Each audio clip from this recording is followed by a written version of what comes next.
I'm going to be giving my opinion fearlessly on some modern controversial topics, challenging the status quo with thought-provoking discussions, hopefully, and of course, giving out my own unfiltered perspective. So let's get into it. So, question one.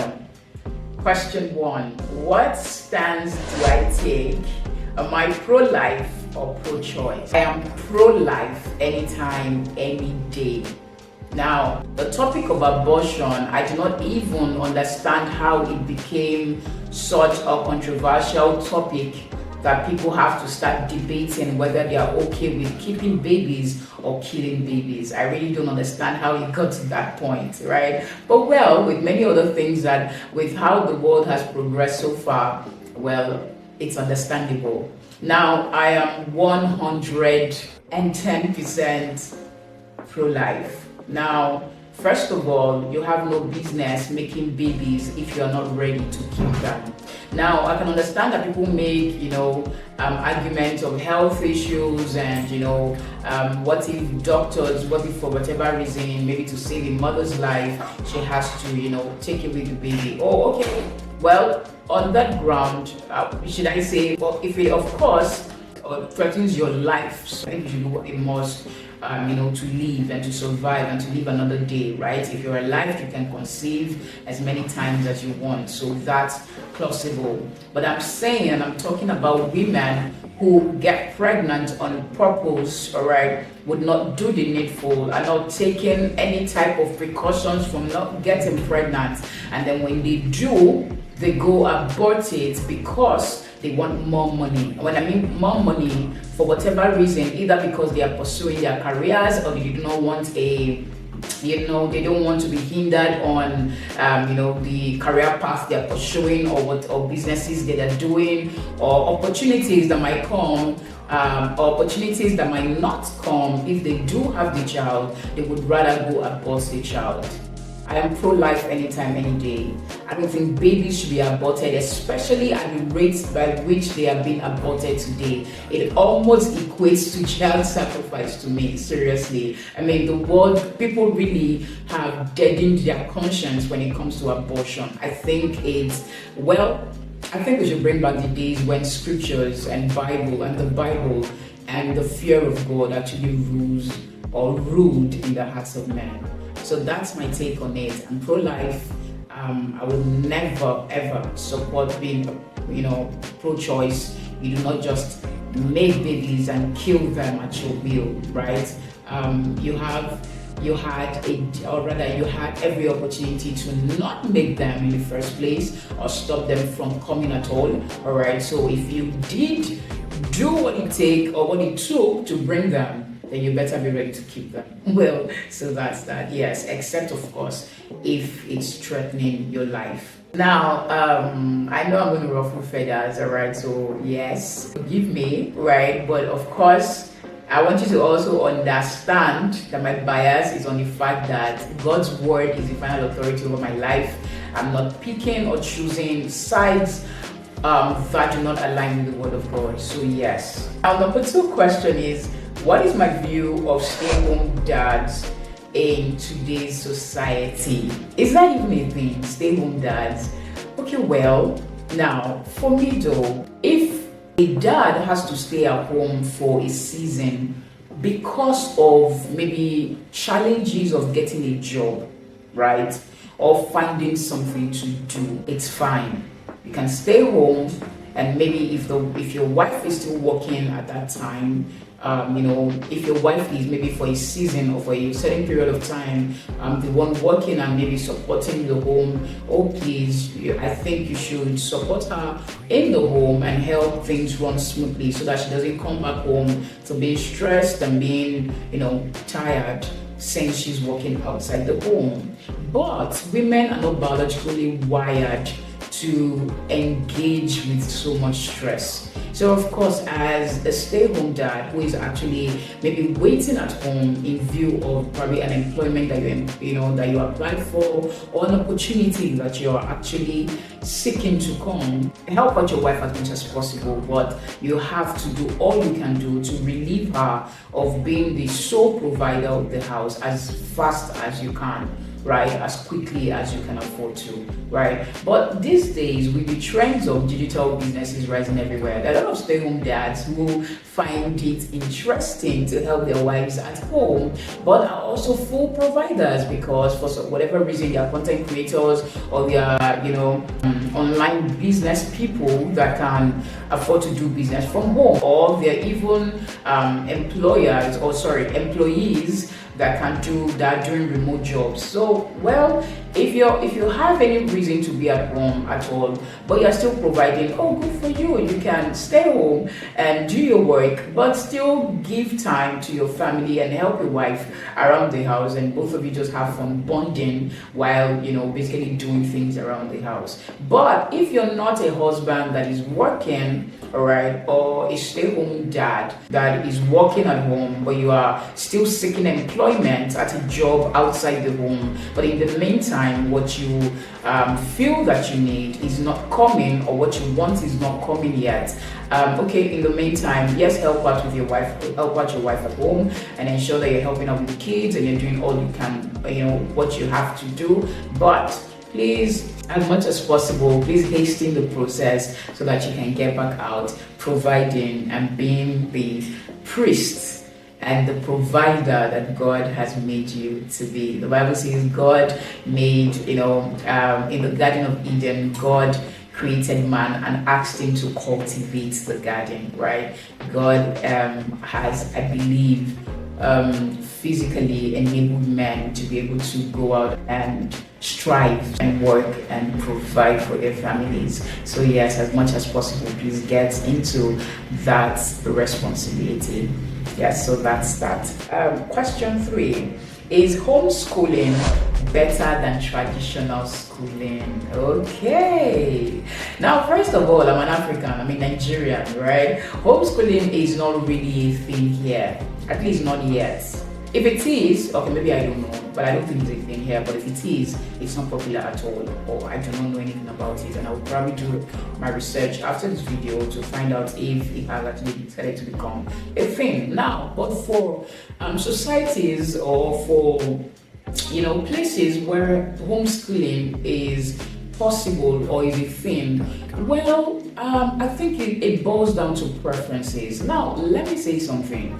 Traditional schooling, of course, if you're a private school, I prefer private schools where, that has value, so that, as a Christian mother, you are sending your children to a Christian private school where hopefully they are being educated and also being instilled or helping to preserve the Christian values, and maybe develop also more on the Christian values that you are instilling on your children. Now, but public schools are something else entirely. Now, not really in my country, like Nigerian setting, right? But I know that public schools in many other countries quote unquote have curriculums that are run by the government, have do's and don'ts that are enforced by the government and things like that. So I can't really speak much on that, but even as a Nigerian parent, if I can, I would prefer homeschooling. Now, I remember during COVID when schools were shut down and my kids were at home, and literally we had to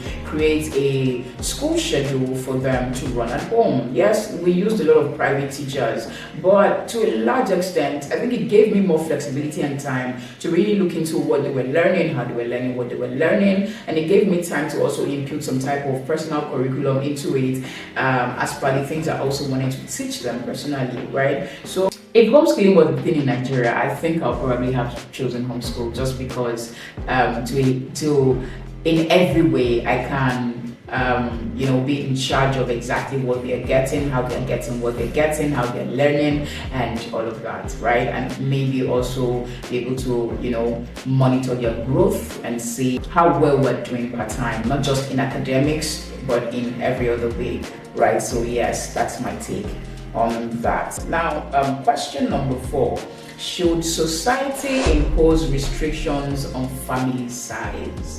Okay, so this one is really dicey.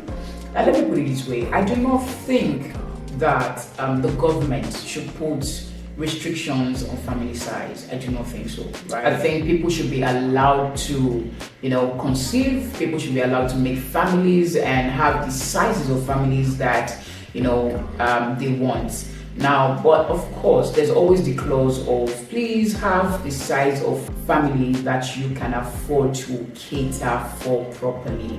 For example, apart from just monetary care, there are a lot of things that children need, right? The time, the attention, and if it's still one father, one mother, to let's say about 15 children, I mean, apart from, even if you have the money to take care of them, or maybe you're so rich, or something, and you have the money to take care of them, beyond that, would you be able to give each one attention? Would you be able to meet each one's emotional need? Would you be able to meet their, attention need? Because you're one person or two people on this many children. Now, you wear out, you will burn out. There will definitely be children that would be, some of your children, if there were that number, that would probably be lacking that, that personal touch. Not because, you're not there, of course they're there, but, I doubt if anybody can go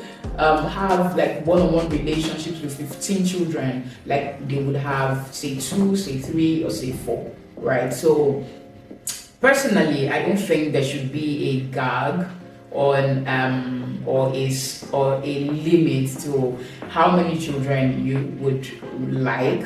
But at the same time, I think that those who are making those choices, the parents involved, right, the man and woman involved, should sit down and actually think about having a size, a family size or number of children that they can adequately cater for, financially, emotionally, physically, and be there for them and instill God's values in them, and ultimately, train them to become superb human beings, right, and good people.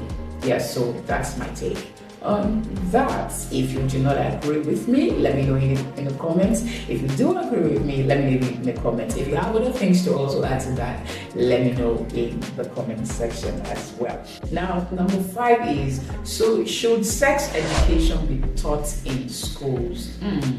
Now, as much as we think that teaching these things in school is actually supposed to help us or help our children stay away from doing them, I genuinely believe that it does the adverse. You know how they say that, the things that you focus on actually multiplies. When you keep telling a child, don't have sex, don't have sex, don't have sex, oh yes, the child gets more inquisitive and wants to know why you're saying don't have sex, and would most probably have sex. Now, am I saying sex education is bad in itself? No, but I think that every child has a growth pace, right? And it's the duty or the job of the parents to know when it's time to introduce such topics to their children. Now, in today's schools, in public schools, especially in other countries, in the Western countries, you see that sex education is introduced to children at a very young age, when really they are so innocent that they do not need anything, any type of information, good or bad, staining that innocence, right? But you see, children from very young age being taught sex education. Why? For what? And then they tell you that, they're trying to, quickly share the information, so they just start getting aware, right? I do not think they need it. I think their innocence is enough for that age. But should parents at home not teach children how to guard themselves from predators, right? I think they should. But at the same time, there is still an age to introduce that. But in the meantime, you remove anything and everything that looks like harm to that child. For example, if you have a family member around that you do not trust, right? That you do not personally trust, my opinion, I do not think they have any business being around where your children literally are growing, right? Good. Now, to avoid any type of, sexual abuse or whatever, But there's an age-appropriate time to share these things. Now, I do not think they should be taught in schools. I think they should be left to the parents to teach when the parents feel that it's time for them to know. But of course, basic education, like do not let anyone, not just boys, touch you in certain areas. Yes, can begin to come in for children, right? But at the same time, I still firmly think that it should be left for the parents. They know their children, they know the environment in which the children are, they understand how the children are growing, they know what's going on, around the children. And I think that the best people to really tell when it's the right time to begin to introduce such education, right? I don't think it should be left to the schools who might, maybe teach the children, over teach the children. Because I know, at least I hear and I see a lot of things on YouTube and on social media, how Western countries are teaching the children using very funny pornographic images and things like that. I do not think those are necessary. But at the right time, the parents who are aware of the kind of environment that children are growing up would be able to give sex education as much as as appropriately as they can, while keeping their children's innocence as much as possible. Yes, so that's that. Now, number 6 question, it says, should virginity be valued or is it an outdated notion? I am a Christian mother. Of course, I believe that virginity should be valued today, any day, forever. That's it, right? Why? Because of course it can never be outdated. There are so many issues that come up when people do not keep themselves until they meet their husbands or their spouses, right? A lot of couples today who come up and they're dissatisfied sexually, if you really check it, it's because they were very open to sharing their bodies before they got married. Now, because for you to be sexually dissatisfied, it means that there is something that you are comparing that to. If you say, oh, my husband doesn't satisfy me, now the next question should be, as compared to who, right? As compared to who? Oh, my wife doesn't satisfy me, as compared to who? Because really, if your husband was the first, you wouldn't have any yardstick for what satisfaction should be, right? So if there is dissatisfaction somewhere, then there's a problem somewhere. And this is what having to have sex with people before you get married can actually cause, where you are dissatisfied for the longest time with someone who you're supposed to spend the rest of your life with, right? So virginity is not outdated. I think it should be valued. I think it should be glorified. If you can, as much as possible, keep yourself, please do. I know it's not easy, right? Especially in today's landscape, but if you can, please do.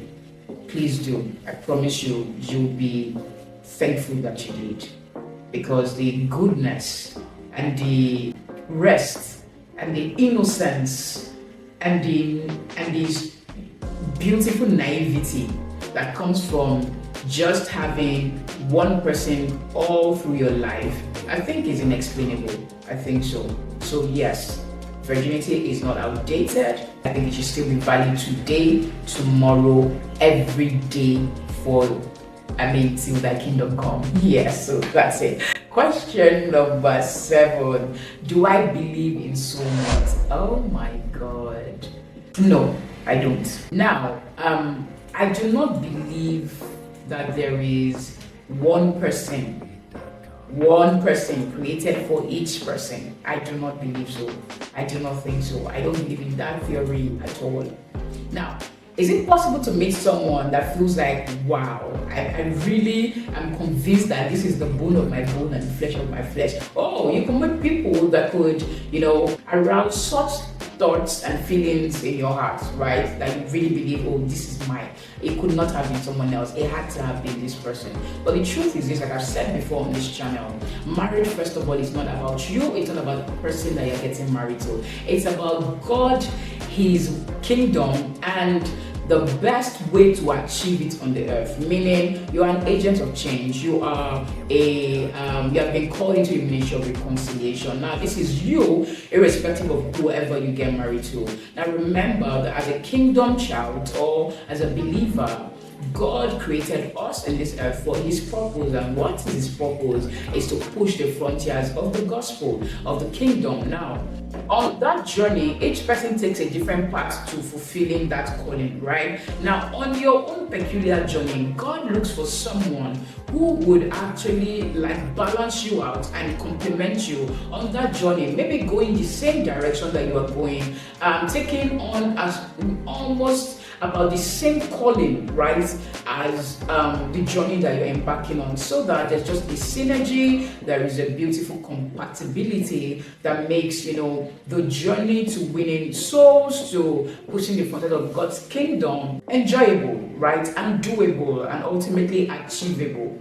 So it's all about you, it's all about the person you're married to. Really, it boils straight down to the kingdom of God. And guess what? God can never be out of options. That's the truth, right? And I'm not saying that, if it's not him. Truthfully, if it's not who you're with, it can actually be someone else. Now, it cannot be just anybody else, because God has to be the one to lead you there, lead you to the right person who can be your partner on the journey. But I'm saying that God cannot be out of options. Now, but what are you supposed to do? Wait on him until he tells you who the best choice is for going that direction. Yeah, that's it, right? Yes. And so that's why a couple, or rather a person, can find love again if they and find another suitable partner to continue on a journey. If maybe their prior partner, passed on, got deceased or something, right? If there was one soulmate for everybody, then remarriage would be a big issue, and people who are finding love and actually finding compatibility remarrying would have been a big issue, right? So I do not really believe that there's a soulmate for anyone. I believe that ultimately it's about God, it's about his purpose on the earth, it's about what he wants to do through you, all right, and with you, and he looks and he gets you the best choice, or the best option, or the best person that can actually help you achieve that purpose, right? And guess what? God can never be out of options. As that when Elijah thought he was the only prophet left in Israel, God told him, I have 10,000 others that have not bowed their knees to bow. So at the end of the day, God can never be out of options. But the one who he has given you, if you waited on him and he gave you someone who feels like a soulmate, enjoy it, right? Enjoy it, relish the love, relish the journey, enjoy the journey, build the relationship, make the best use of it, and of course at the end of the day, you'll be glad that you did. Alright, so thank you very much for watching this video. If you stayed until this point, I would love to hear from you in the comments on your take on these topics. Well, everything I said there were how I felt and what I really think, right? Do you agree with me or do you not? Let's conversate. Now, don't forget to like the video, share it if you care to, and subscribe to the channel for more bold conversations. And always remember to keep growing as you keep your home, and ascribe all glory back to God for your testimonies, both little and large. Until the next video, let's read. Success, as we know it, is the compounded effect of the everyday steps we take towards a main goal. One of the things that gives peace and mental clarity while homemaking is putting the emptiness season clearly before our eyes. Taking baby steps at the moment while still on the journey of making and keeping the home towards that season is an important aspect of self-care most people overlook. It strengthens the intentionality that goes into making every moment you have right now count. My blog, Aneta Elisha-Oladejo.com, helps young women navigate their homemaking season in view of the empty nest phase. From ebooks to short courses on time management for homemakers to parenting, finances, and building small businesses while at home, there is plenty to keep you learning and growing while you create the warm, loving space that your family needs to thrive. I am also a local SEO specialist dedicated to helping small businesses like yours stand out in your community. Whether you're a budding entrepreneur or a seasoned business owner, you can employ my services to amplify your online presence. With 7 years of experience in search engine optimization, I know the ins and the outs of getting your business noticed online. You can book a free consultation or free Google Business Profile Page audit on Aneta Elisha-Oladejo.com to get started today.